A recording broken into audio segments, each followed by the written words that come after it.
Hello, I'm Lieutenant General Todd Semonite, 54th Chief of Engineers, and we're on the road again. Today we're in San Juan, Puerto Rico. It's a little noisy. We're in front of a massive power plant here at Palo Seco, and it's to be able to continue to be able to recover from this unbelievable hurricane in Maria. You know, we had Harvey in Texas, we had Irma in Virgin Islands and in Florida, and today we're going to talk a little bit about an update on how those recovery efforts are going. With me is Colonel Donovan Ollar. Don is the Deputy Division Commander for SAD.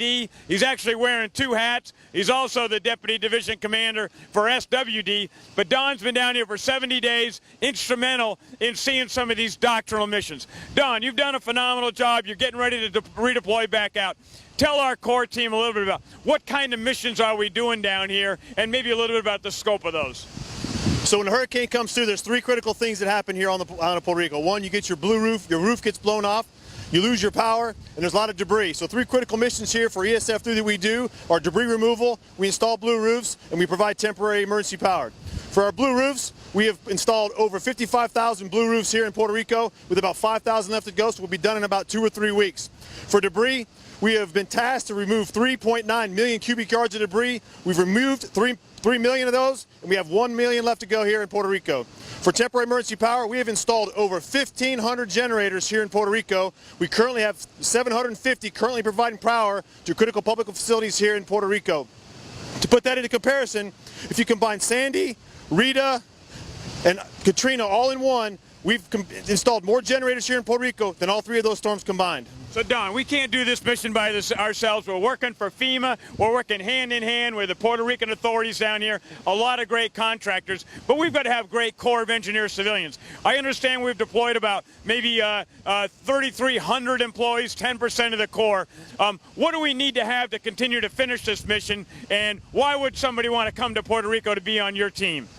Yes, sir. So if you want to see impact every day, it's nothing like when you go put a blue roof on somebody's house and that person comes out with tears in their eyes, gives you a big hug, or walking down the street when you power up or grid with a temporary microgrid and that person comes out just wanting to give you a hug and give you food, give you anything they want because you've just given them power, some of the bare necessities for survival down here in Puerto Rico. If you want to come down and volunteer here in Puerto Rico, I recommend you go see your EM chief, your RCO chief, or go see your deputy commander of your district to get online to come down here to Puerto Rico and support this fight.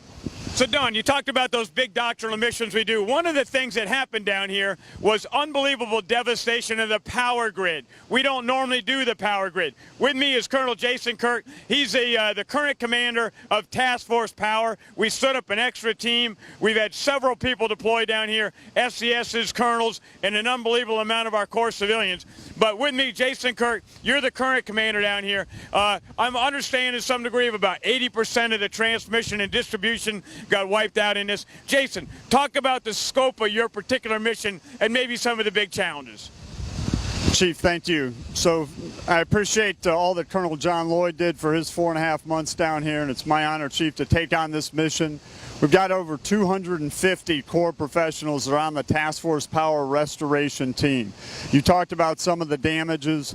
We're going after the repair of thousands of miles of transmission line, distribution line, and if you think about what we need to get it back in the fight, 60,000 power poles. So now we're in action getting these power poles put in up rugged mountains, down through valleys. We've been at it for several months. At this point, we've got 85% of generation back in play. We'll talk about that for a second. And at this point, we've got 72% of the 1.4 million customers energized. Don talked about the victory that is each and every day that a house comes on, and we've gotten well over 1 million now back on. We're doing things like helping energize power plants. We're doing microgrids. We've got 8 of them across the island that give initial stability. And then we're going after every last mile to get 95% of restoration by the end of March. And then working very closely with PREPA and industry, USACE is pushing to get Puerto Rico back to 100% served by the end of May. Well, Jason, you got a great team down here. You know, the bottom line is this is difficult. The colonels and I just spent about 4 hours flying over the entire island, and I was amazed at how complicated some of this terrain was. You've got a massive logistical challenge down here, and we still have a lot of hard work to do.